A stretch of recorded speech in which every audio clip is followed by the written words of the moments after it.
నల్లని మబ్బుల మధ్యకు వెళ్లి వెన్నెల ముగ్గులు వేసిందెవరో, కన్నుల కౌగిట కలలే కూర్చిందెవరో, రంగులు పొదిగిన వాసంతాన్ని రివ్వున రమ్మని పిలిచిందెవరో, గుప్పెడు గుండెకు చప్పుడు నేర్పిందెవరో, అచ్చ తెలుగు అక్షరాల మాలే అంతులేని ఇంత గొప్ప కేళి హోలీ, లక్ష లక్షణాల పాల వెళ్ళి కొలువు చూడ పిలుపు వచ్చేరారే వీరే,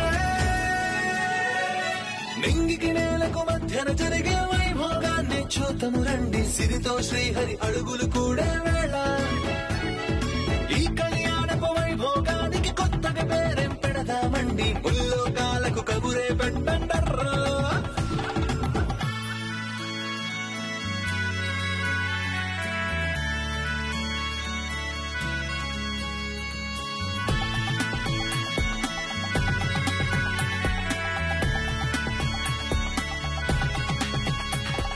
నీకు తెలియాల్సింది ఇంకా ఉందమ్మా. నా మంగ పుట్టగానే నాకు దూరమయ్యింది. తను ఉన్నట్టు కూడా నాకు తెలీదు. 20 ఏళ్ల పాటు దూరంగా పెరిగింది. ఒక పని మనిషిలా నా ఇంటికొచ్చింది. అప్పుడు తను నా కూతురని నాకు తెలీదు.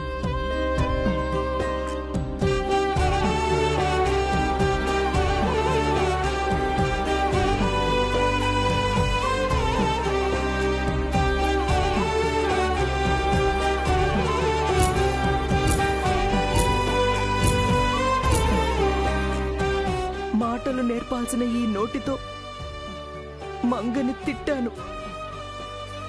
లాలించాల్సిన ఈ చేతులతో తనని కొట్టాను.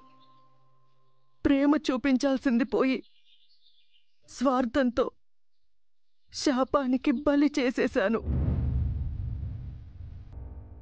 అయినా నా బిడ్డ ఒక్క మాట కూడా అనలేదు.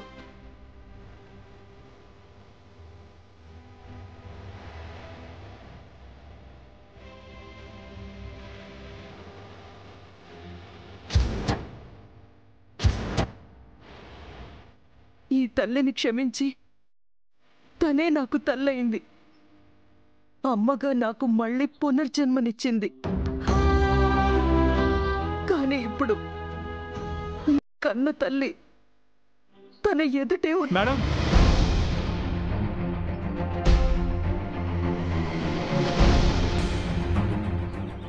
బాధపడకండి. మంగా మేడం గారు ఎక్కడ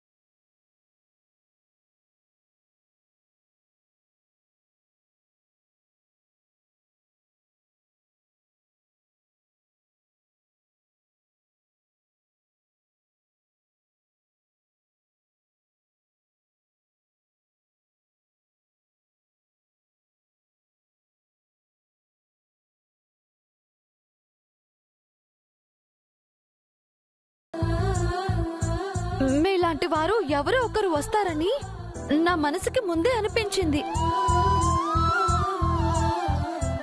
లోపలికి రండి మేడం, భోంచేసి వెళ్దురు గాని.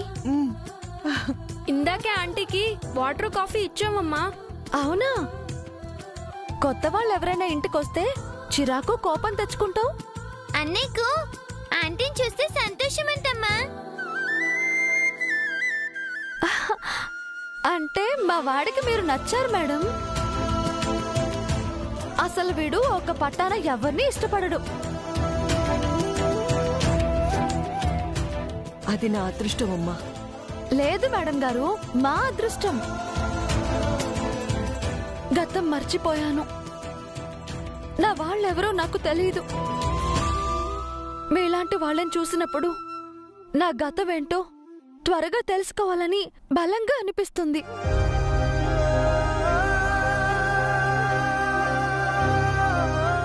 మన వాళ్ళెవరమ్మా? మనకి ఎవరూ లేరా? మన కోసం రారా అని పిల్లలు ఆశగా అడుగుతూ ఉంటారు. అప్పుడు చాలా బాధేస్తుంది.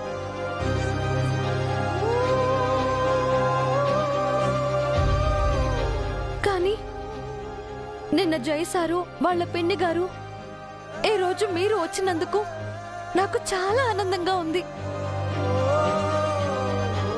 త్వరలోనే నా వాళ్ళెవరో నేను తెలుసుకుంటాననిపిస్తోంది. తెలుసుకోవాలమ్మా. నువ్వు త్వరగా గతం గుర్తు చేసుకుంటే అందరం సంతోషంగా ఉంటాం. ఆ రోజు తొందరలోనే వస్తుంది మేడం. దేవుడి దయవల్ల ఆ మంచి రోజు త్వరలోనే వస్తుంది మేడం. మీరు వచ్చారు కదా మేడం, కాసేపట్లో జై సార్ కూడా వస్తారు. ఇంక పండగే పండగ.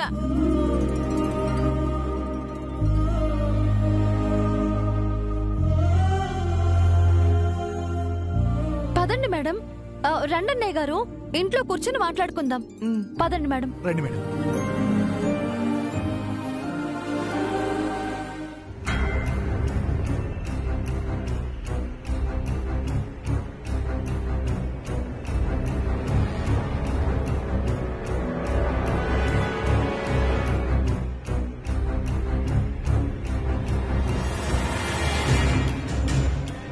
ఎంత ఫాస్ట్ గా వెళ్ళినా మన వెనకాలే పడుతోంది దొంగ మొహంది. చంద్రిక ప్రసాదులను ఇంట్లోనే లాక్ చేసినట్టు దీన్ని కూడా ఏదో ఒకటి చేసి మన వెంట పడకుండా చేసి ఉండాల్సింది. డోంట్ వరీ జేజే, 2 minutes లో నిత్య నుంచి ఎస్కేప్ అవుతాం.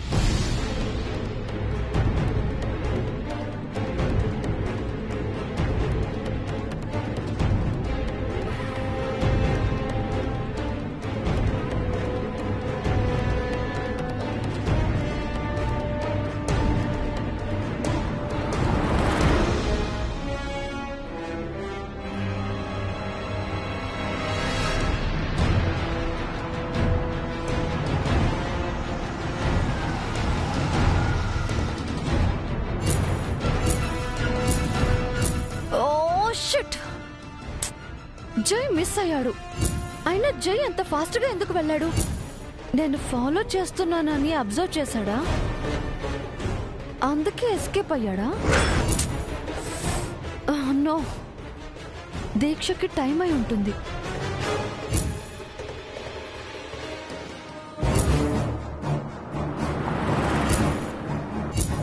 మామ్ కార్ చారి ఇంటి దగ్గర ఎందుకుంది? ఏదో పెళ్లి పనుల కోసం వెళ్తున్నానని మామ్ నాతో చెప్పింది కదా.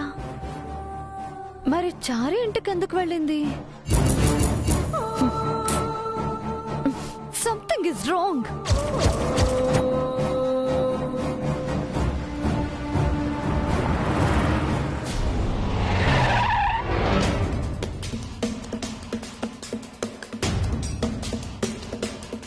ఏమైంది నాన్న, ఎందుకు ఆపావు?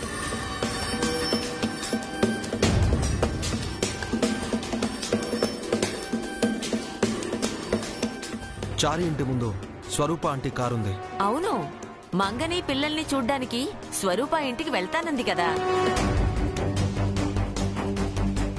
నిత్య ఆ కార్ని చూసుంటే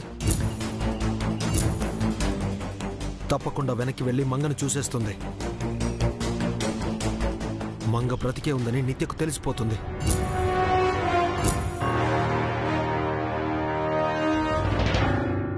దాహం అమ్మ, దాహం అమ్మ, గొంతు ఎండిపోతుందే. దాహం. చంద్రిక, వచ్చే చంద్రిక, గొంతు ఎండిపోతుంది. ఎక్కడికి వచ్చావే? వచ్చే చంద్రిక, ఓ గుక్కడ మంచిళ్ళిచ్చి సావే. అమ్మా చంద్రిక. వామ్మో, ఇది వచ్చేలోపు నేను సచ్చేలా ఉన్నానే. నేనే వెళ్ళి తాగుతా.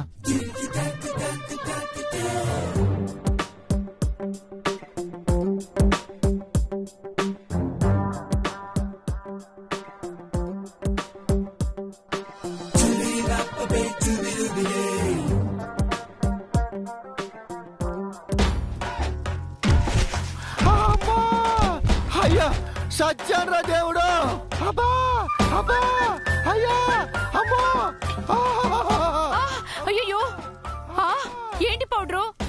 దొర్లుకుంటూ మెట్లు దిగావు. మామూలుగా దిగితే సరిపోయేది కదా. లే లే లే లే లే లే లే పౌడరు లే. అబ్బా లే. అమ్మో అమ్మో. ఇంత బరువున్నావేంట్రా నాయనా? అమ్మా అబ్బా. నీ అమ్మ కడుపు మాడ. నీ కథ అర్థమైనదే. నేను మెట్లు దిగలేదే, మెట్లపై నుంచి జారి కింద పడ్డాను. అయ్యో, దెబ్బలేం తగలేదు కదా పౌడరు? ఏందే, నాకు దెబ్బలు తగలేదని బాధపడుతున్నావా? అది కాదండి, దెబ్బలేం తగలేదు కదా అని అంటున్నాను. అది సరే కాని నన్ను వదిలి ఎక్కడికి పోయావు నువ్వా? ఫోన్ వస్తే మాట్లాడుతున్నాను. నా పక్కనే ఉండి మాట్లాడొచ్చుగా. నాకు తెలియని సీక్రెట్లు ఉన్నాయా? అచ్చే, సీక్రెట్స్ కాదు, అక్కడ సిగ్నల్స్ లేవు. సరేలే, దాహం వేస్తుంది, మంచినీళ్ళు కావాలి. మరి నన్ను పిలవచ్చుగా. సర్కస్ ఎందుకు చేయడం? పిలవటమా? అరిసానే ఎంతకీ నువ్వు రాలేదు. సారీ పౌడరు, ఫోన్లో మాట్లాడుతూ నీ అరుపులు వినిపించలేదు. వినపడలేదా, వినిపించుకోలేదా? అబ్బా, మంచినీళ్ళు తప్పికవుతున్నాయి. ఉండు పౌడర్ తెస్తాను.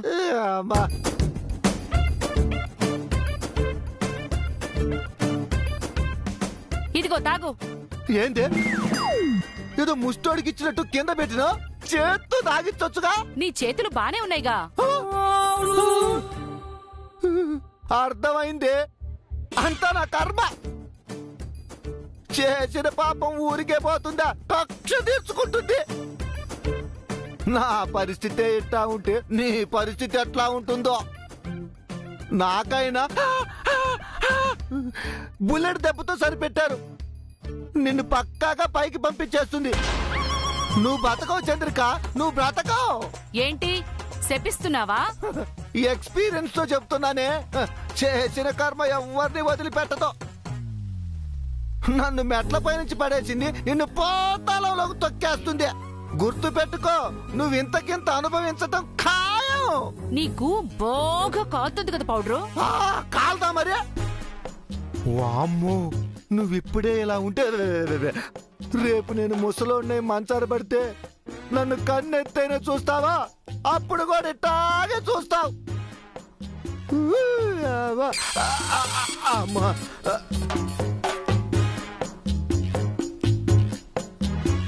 అమ్మా, కాసిన కాఫీ నీళ్ళైన నా మొఖాన పోయి. పైకెళ్ళి కూర్చో, తీసుకొస్తాను. నువ్వు నిజంగా నరకానికే పోతావే. నా పరిస్థితి తెలుసు కూడా ఒక్కనే వెళ్ళమంటున్నావు. ఏంది, నడిచెళ్లే పరిస్థితి అనాదే? ఓ, ఇంత చిన్న దెబ్బకి పెద్ద రాదంతా చేస్తున్నావు. గుడ్డు పెట్టే కోడికి తెలుస్తుంది గుండె నొప్పి. అనుభవిస్తే తెలుస్తుంది నొప్పి. ఇప్పుడు నీకు అర్థం కాదులే. ఈ రోజు నన్ను అంటున్నావు, రేపు నిన్ననే రోజు ఒకటి వస్తుంది. ఇలాగే శాపాలు పెట్టావంటే మధ్యలో తీసుకెళ్లి వదిలేస్తాను, మళ్ళీ కింద పడతావు. అమ్మ వద్దులేవే, నువ్వు అన్నంత పని చేస్తావు. అవును, ఆ నిత్యం మనకు మళ్ళీ కాల్ చేయలేదేంది? అబ్బా, దాని గొడవ ఇప్పుడు మనకు అవసరమా? అది కాదు చంద్రిక, నిన్నంత అడావుడు చేసింది ఈ రోజు ఎందుకు సైలెంట్ గా ఉందే? అదెక్కడ సైలెంట్ గా ఉంటుంది? ఎక్కడో ఒక చోట వైలెన్స్ చేస్తూనే ఉంటుంది. కొన్నాళ్ళు అది మన జోలికి రాకపోవడమే మంచిది. అవును చంద్రిక, ఆ వంకతోనైనా నేను రెస్ట్ తీసుకోవచ్చు. సరే పదండి.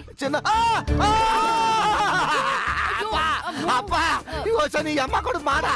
అమ్మా, నేను రెస్ట్ తీసుకుంటానని చెప్పానే, రెస్ట్ తీసలేదు. Sorry powder, sorry sorry.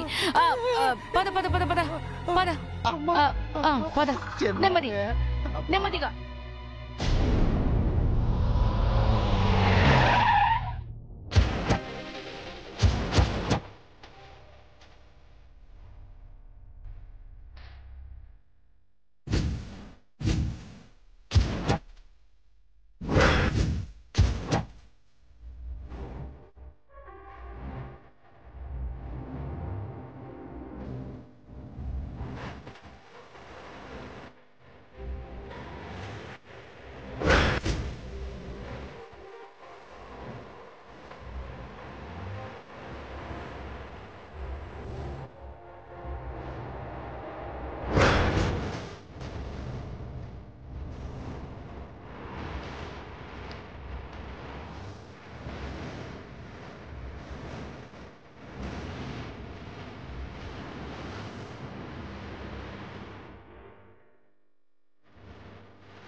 నమస్తే మేడం, మీరేంటి ఇక్కడ?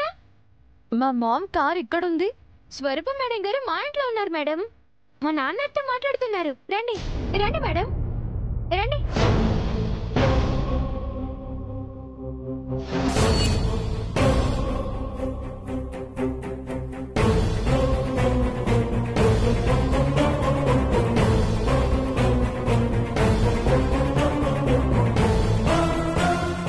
బేబీ, నువ్వేంటిక్కడ? బయట నీ కార్ ఉంది. నన్ను ఫాలో చేస్తున్నావా? నా మీద డౌట్ పడుతున్నావా? నో మామ్, నేనేదో క్యాజువల్ గా ఇటు వెళ్తూ నీ కార్ చూసి వచ్చాను. క్యాజువల్ గా వచ్చావా, కావాలని వచ్చావా? Promise ma'am. అయినా నువ్వు చారి ఇంటికి వస్తున్నానని ఎందుకు చెప్పలేదు? మార్నింగ్ అడిగితే ఏదో ఇంపార్టెంట్ పని మీద వెళ్తున్నానని చెప్పావు. ఇంపార్టెంట్ విషయమే మేడం. మీ పెళ్లి గురించి నాతో డిస్కస్ చేయడానికి మేడం గారు వచ్చారండి. జై సార్కు తెలియకుండా ఏదో సర్ప్రైజ్ చేయాలటండి. వద్దు చారి, బేబీకేం చెప్పొద్దు. తనకి నాపై డౌట్ గా ఉంది. ఒక పక్క తనని, మరో పక్క జైని సర్ప్రైజ్ చేయాలని నేను చూస్తుంటే బేబీ నాకు షాకుల మీద షాకులు ఇస్తుంది. Sorry ma'am, please don't misunderstand మీ. జై ఏదో టెంపుల్ కి వెళ్తున్నట్టు చెప్పాను కదా, నేను కూడా ఆ టెంపుల్ కి వెళ్ళి ఆ అమ్మవారిని విజిట్ చేద్దామని వచ్చాను. నీకోసం రాలేదు. అవునా బేబీ? నీ మీద ఒట్టు మామ్, నన్ను నమ్ము. ఓకే, నమ్మాను. ఇంక నువ్వెళ్ళు. చారి గారు మేడం, ఇటువైపు ఏదైనా ఓల్డ్ టెంపుల్ ఉందా?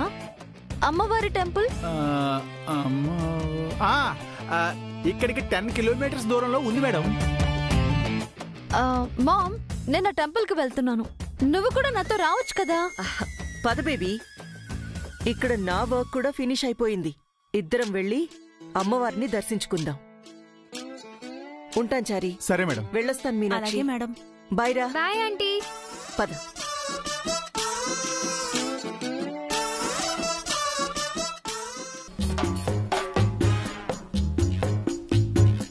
అమ్మాయ్యా, పెద్ద గండం తప్పిందే మీనాక్షి. అవునండి, మంగా మేడం గారిని నిత్య మేడం గారు చూసేస్తారేమో అనుకున్నాను.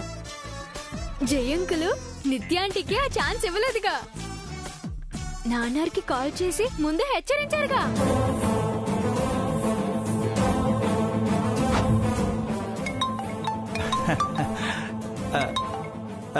చెప్పండి సార్. వస్తాను అన్నారు, ఇంకా రాలేదేమండి? నిత్య మమ్మల్ని ఫాలో చేస్తాం చారి. అందుకే మీ ఇంటి ముందు ఆకుండా ముందుకొచ్చేసాం. ఇంటి ముందున్న స్వరూప ఆంటీ కార్ని నిత్య చూసినట్టుంది. తను వెనక్కి వస్తోంది. అక్కడికే వస్తుందేమో. Be careful. ఓకే సార్, నేను చూసుకుంటానండి.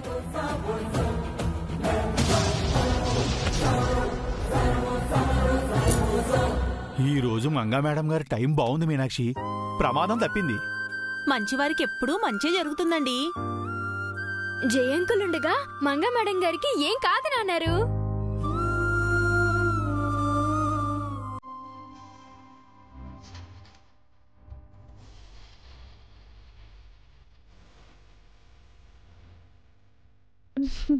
అభి, ఈ రోజు ఎందుకు నువ్వు నాకు చాలా కొత్తగా కనిపిస్తున్నావురా? అదేం లేదమ్మా, రోజు ఉన్నట్టు ఉన్నాను కదా. అదే షర్టు, అదే నిక్కరు, అదే హెయిర్ స్టైల్. కొత్తగా ఏముంది? నేనంటుంది నీ బట్టల గురించి కాదు, నీ ప్రవర్తన గురించి. ఇంటికి కొత్త వాళ్ళు ఎవరొచ్చినా కోపడేవాడివి. కానీ మొదటిసారి స్వరూప మేడం గారిని చూసి సంతోషపడ్డావు. ఆవిడతో అంత ఇష్టంగా మాట్లాడావు. ఈ రోజు నీలో కొత్త అభిని చూసాను తెలుసా? అవునన్నయ్య, ఈ రోజు నిన్ను కొత్తగా చూస్తున్నట్టుంది. కొత్త వారితో నువ్వు ఇంత సంతోషంగా ఎప్పుడూ లేవు. ఇది నాకు కూడా కొత్తగానే ఉంది దివ్య. ఎందుకో తెలీదమ్మా, ఆ ఆంటీని చూడగానే నిన్ను చూసినట్టే అనిపించింది. తనేదో సొంత మనిషి అయినట్టు, నాకు తనకేదో సంబంధం ఉన్నట్టు అనిపించింది. తనతో అన్ని విషయాలు చెప్పాలని, తను ఒళ్ళో కూర్చుని అన్నం తినాలనిపించింది. తను అలాగే చూస్తూ ఉండిపోవాలనిపించింది.